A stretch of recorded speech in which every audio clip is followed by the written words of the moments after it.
Hello everyone, देखिए अब next topic करते हैं हम VI characteristics of the PN junction diode. तो देखो ये वीआई कैरेक्टरिस्टिक्स बना रखी है हमने पीएन जंक्शन डायोड की। वीआई कैरेक्टरिस्टिक्स का मतलब क्या है कि जो ये कर्व्स हैं ये किसके बीच में है, वी एंड आई के बीच में। वी मतलब वोल्टेज और आई मतलब करंट। तो वोल्टेज और करंट के बीच में ये कर्व्स बनाई गई हैं, इनको बोला हमने VI characteristics of PN junction diode.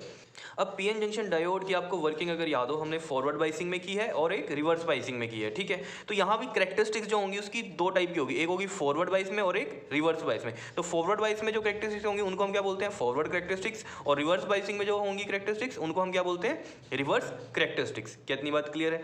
Forward characteristics वो कैरेक्टरिस्टिक्स जिसमें ये कर्व ड्रॉ कर रहे हैं, ये किसके बीच में है हमारे पास, फॉरवर्ड बाइस वोल्टेज और फॉरवर्ड करंट के बीच में। क्योंकि ये हमारे पास देखो ये ग्राफ बनाया हुआ ना एक तरह से, हम आपको पता ही होगा। देखो ये वाला एक्स एक्सिस हो गया हमारा, ये वाला वाई एक्सिस हो गया। तो एक्स एक्सिस में हमने ये वोल्टेज ले ली और वाई एक्सिस में हमने ये करंट ले लिया। अब आपको पता है ये हमारा क्या होता है, ओरिजिन। ओरिजिन में ये वाई एक्सिस वाला पॉजिटिव होता है और ये वाला नेगेटिव होता है। और यहाँ वोल्टेज में भी अगर हम देखें, अगर ये ओरिजिन हम मान लें तो ये एक्स एक्सिस का ये साइड पॉजिटिव होगा और ये वाला नेगेटिव होगा, ठीक है।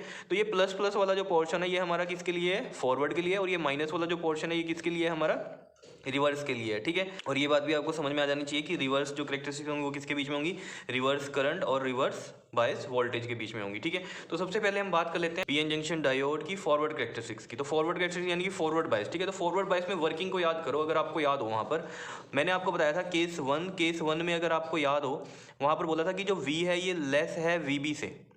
इस केस में आपको पता है कि करंट फ्लो नहीं करता, और जो स्मॉल करंट फ्लो करता भी है वो किसकी वजह से करता है, माइनॉरिटी चार्ज कैरियर्स की वजह से करता है, ठीक है। तो यहाँ पर देखो जरा, ये आप देखो यहाँ पर ये स्मॉल करंट फ्लो कर रहा है, ठीक है ना। देखो यहाँ वोल्टेज इंक्रीज करते जा रहे हैं हम, ठीक है, इंक्रीज कर रहे हैं। और देखो बिल्कुल स्मॉल करंट इंक्रीज हो, आप करंट इस साइड इंक्रीज होगा ना, तो ये देखो ये कर्व जो है करंट की तरफ जा रही है, मतलब ऊपर हो रही है, ठीक है। और वोल्टेज इस साइड इंक्रीज करते जा रहे हैं, तो करंट देखो बहुत ही स्मॉल बढ़ रहा है। मान लो इस पॉइंट पे देखो, मतलब इतना करंट बढ़ रहा होगा, ठीक है ना। तो वोल्टेज इंक्रीज करने पे क्या हो रहा है, आपका करंट बढ़ रहा है, लेकिन वो बहुत ही स्मॉल करंट बढ़ रहा है, ठीक है, जिसको हम क्या बोलते हैं कि माइनॉरिटी चार्ज कैरियर्स की वजह से ये करंट आया। लेकिन अगर आपको केस सेकंड याद है, वहां पर क्या था कि V ग्रेटर है या इक्वल है VB से, तब क्या होगा, करंट फ्लो हो जाएगा, यानी कि वो वर्क करेगी पीएन जंक्शन डायोड। तो ये यहाँ पर यही हो रहा है। देखो कैसे, इस पॉइंट पे जो ये वोल्टेज है, ये कौन सी वोल्टेज है, मतलब आप मान सकते हो इसको बैरियर वोल्टेज है, ठीक है। जिस पर क्या होगा, जैसे ही आप इतनी वोल्टेज पे पहुंचोगे तो क्या होगा, करंट क्या होगा, इंक्रीज करना, ये देखो स्टार्ट कर देगा। देख लो अब वोल्टेज आपने इतनी दी, ठीक है, लेकिन उसके बाद देखो वोल्टेज तो कम ही दे रहे हो, ठीक है। ये देखो करंट कैसे इंक्रीज हो गया एकदम से, कितना ऊपर करंट की तरफ ही जा रही है, एक वोल्टेज की तरफ तो नहीं जा रही है, बहुत कम जा रही है। ये चीज़ समझ में आ रही है आपके, बताओ। तो ये थी हमारे पास फॉरवर्ड बायस की कैरेक्टरिस्टिक्स, ठीक है, जिसमें कि ये जो वोल्टेज होती है जिसको हमने बोला कि बैरियर वोल्टेज या फिर उससे ज़्यादा हम वोल्टेज देंगे तो करंट आएगा, ठीक है। तो इसको हम क्या बोलते हैं, नी वोल्टेज भी बोलते हैं, ठीक है। तो ये फॉरवर्ड बायस वोल्टेज होती है जिस पर हम बोलते हैं कि beyond which current start increasing rapidly, जिसके बाद क्या होगा, करंट इंक्रीज करना स्टार्ट कर देगा रैपिडली। कितनी बात समझ में आई है, ठीक है। ऐसी हमारे पास रिवर्स की कैरेक्टरिस्टिक्स होंगी। रिवर्स में देखो आपको अगर याद है उसकी वर्किंग, वहाँ पर क्या होता है, जैसे हम वोल्टेज देते हैं तो वो उसमें करंट फ्लो नहीं करता, ठीक है। लेकिन स्मॉल करंट जो आता है वो किसकी वजह से आता है, मैंने आपको बताया था वहाँ पर, माइनॉरिटी चार्ज कैरियर की वजह से। तो ये देखो जरा, वोल्टेज बढ़ा रहे हैं हम, देखो इस साइड ये वोल्टेज का माइनस वी और ये माइनस आई। माइनस का मतलब ये नहीं कि माइनस में आप कुछ कर रहे हो, माइनस का मतलब क्या है, यहाँ करंट की डायरेक्शन जो है वो अपोजिट है। और माइनस वी का मतलब क्या है कि यहाँ पर क्या है, ये आपने पोलैरिटीज चेंज कर दी हैं, ठीक है। तो ये देखो वोल्टेज आप बढ़ा रहे हो, ये देखो इस साइड ये वोल्टेज बढ़ रही है ना, तो वोल्टेज बढ़ा रहे हो, लेकिन करंट देख लो कितना इंक्रीज हो रहा है, बहुत ही स्मॉल। ये देखो इतना पार्ट इंक्रीज हुआ है, अगर यहाँ से हम देखें करंट इतना ही इंक्रीज हुआ, समझ रहे हो इतनी बात। लेकिन हमने क्या बताया था वहाँ पर कि बियॉन्ड लिमिट अगर आप वोल्टेज दोगे तो क्या होगा, डिप्लीशन रीजन ही ब्रेक हो जाएगा, कि वहाँ से क्या होगा, इलेक्ट्रॉन्स ही फ्री हो जाएंगे, तो वो मूव करने स्टार्ट करेंगे, तो करंट क्या होगा, अब्रप्टली इंक्रीज हो जाएगा। ये देखो एक ऐसी वोल्टेज जिस पे क्या होगा, डिप्लीशन रीजन ही ब्रेक हो गया, तो क्या होगा, लार्ज करंट फ्लो करेगा। और लेकिन इसमें क्या है कंडीशन, ये देखो करंट की है ना एक्सिस आपके पास, तो ये देखो करंट इस साइड आ रहा है ये, ठीक है। इसका मतलब क्या है, वोल्टेज दिया आपने और उसके बाद क्या होगा, डिप्लीशन रीजन ही ब्रेक हो गया, और ये करंट देखो किस तरीके से इंक्रीज कर रहा है। लेकिन इसमें होता क्या है, पीएन जंक्शन डायोड क्या हो जाती है, बर्न आउट हो जाती है, मतलब हम क्या बोल सकते हैं उसको कि वो डैमेज हो जाती है, तो काम ही नहीं करेगी, समझ रहे हो इतनी बात, ठीक है। और जिस वोल्टेज पे डिप्लीशन रीजन ब्रेक होता है उसको हम क्या बोलते हैं, रिवर्स ब्रेकडाउन वोल्टेज। क्या बोलते हैं हम इसको, रिवर्स ब्रेकडाउन वोल्टेज, जिस पे क्या होता है, करंट एब्रप्टली इंक्रीज हो जाता है, ठीक है।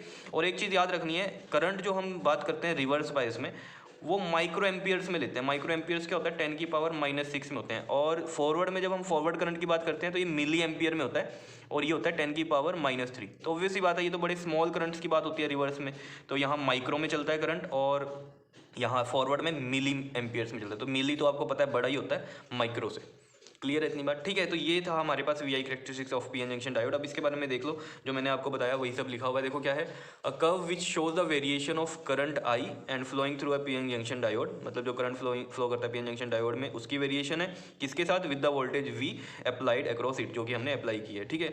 And is called V I characteristics. And the V I characteristics of P N junction diode is of two types, दो टाइप के होंगे, फॉरवर्ड करेक्टरिस्टिक्स और दूसरी क्या होगी हमारे पास, रिवर्स करेक्टरिस्टिक्स, ठीक है। तो देखो फर्स्ट की बात कर लेते हैं हम फॉरवर्ड करेक्टरिस्टिक्स में। तो देखो जरा इसमें भी यही बताया हुआ है जो मैंने आपको बताया, क्या है कि it is a graph which shows the variation of forward current with the forward bias voltage. ये फॉरवर्ड करंट है और किसके बीच में है, फॉरवर्ड बायस वोल्टेज के बीच में शो करता है हमारे ग्राफ, ठीक है।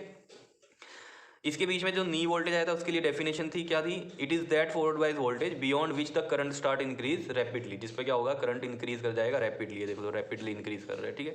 उसके बाद रिवर्स करेक्टरिस्टिक्स की बात करते हैं यहाँ पर। तो रिवर्स करेक्टरिस्टिक्स में क्या है, it is the graph which shows the variation of reverse current with the reverse bias voltage. और यही बात मैंने आपको बताई है, किसके बीच में होता है ये ग्राफ, रिवर्स बायस वोल्टेज और रिवर्स करंट के बीच में, ये रिवर्स करंट और ये रिवर्स बायस वोल्टेज, ठीक है।